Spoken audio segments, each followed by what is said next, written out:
Price Lord. கர்த்தருக்கு ஸ்தோத்திரம். நீ மிகவும் பிரியமானவன். கர்த்தர் இன்றைக்கி நம்மளை பார்த்து சொல்கிற வார்த்தை, நீ மிகவும் பிரியமானவன். தானியேலுக்கு இதே வார்த்தை தான் சொன்னாருங்க. நீ மிகவும் பிரியமானவன், நீ வேண்டிக் கொள்ளும் போதே கட்டளை வெளிப்பட்டதுன்னு. தானியேல் யாருன்னு பார்த்தோன்னா, அடிமையாக கொண்டு வரப்பட்டவன். அவன் பெரிய ஞானியாக இருந்த போதிலும் அவன் அடிமையாக கொண்டு வரப்பட்டு அவனை அடையாளத்தை மாற்றி, பேரை மாற்றி, அவனுடைய ஆண்மகன்ற அந்த அடையாளத்தை மாற்றி அன்னகராக மாற்றினாங்க. ஆனாலும் அதை பற்றி எதை பற்றி அவன் கவலைப்படாமல் கர்த்தர் மேலே பிரியமாக இருந்து இடைவிடாமல் கர்த்தரை ஆராதிச்சுட்டே இருந்தானா. கர்த்தரை ஆராதிக்கக்கூடாதுன்னு தடை பண்ணி அவனுக்கு கர்த்தருக்கு ஆராதிச்சா வேறு தெய்வத்தை சேவிச்சாங்கன்னா அவனுக்கு தலை துண்டிக்கப்படும், சிங்கக்கபியில் போட்டுருவாங்க. தெரிஞ்ச போதிலும் எதை பற்றியும் கவலைப்படாமல், என்ன பிரச்சனை போகட்டும் வந்தால் போனோம், மரணமே நீட்டாக பற்றி கவலைப்பட மாட்டேன், நான் என் தேவனை வழிபட்டுட்டே இருப்பேன்னு சொல்லி இடைவிடாமல் கர்த்தரை ஆராய்ச்சிருந்தானா. அதை கிடைச்ச கர்த்தரை கொடுத்த ஆசீர்வாதம் சிங்கக்கபியிலும் தப்பு வைத்தார். வருங்காரியங்களை கொடுத்து கர்த்தர் வெளிப்படுத்தி மிகப்பெரிய தரிசனவாதியாக தீர்க்கதரிசியாக கர்த்தர் மாற்றினார். அதே போல் தாங்க கர்த்தர் இன்றைக்கி உங்களோட என்னோடு இருக்கார்.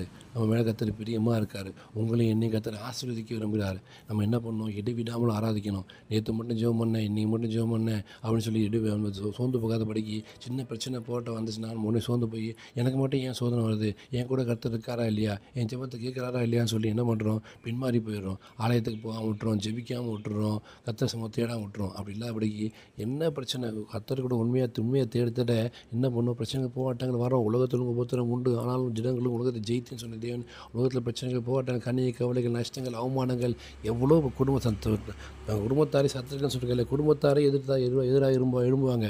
ஆனால் அதை பற்றி கவலைப்படாதீங்க. என்ன பிரச்சனை என்ன போராட்டம் வந்தாலும் கர்த்தர் சமூகத்தை தேடுறதை விட்டுறாதீங்க. இடைவிடாமல் கர்த்தர் ஆராதிங்க. கர்த்தர் நிச்சயமாக தலை உயர்த்துவார். வருங்காரியங்களை கொடுத்து உங்களுக்கு வெளிப்படுத்துவார்.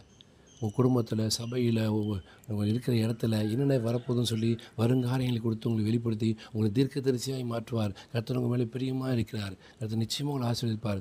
ஆராதிக்க விட்டுறாதீங்க. கர்த்தர் சமூகத்தை தேடுறதை விட்டுறாதீங்க. ஏன்னா நீங்கள் கர்த்தருக்கு மிகவும் பிரியமானவன். கர்த்தர் உங்களை வல்லமையாக எடுத்து பயன்படுத்த போகிறார். தானியேலை போல உங்களை வெளிப்படுத்த எல்லா விஷயங்களையும் உங்கள் வருங்காரியங்களை கொடுத்து வெளிப்படுத்த முடியாத கர்த்தர் உங்கள் கண்களை கண்களாக மாற்றப் போகிறார்.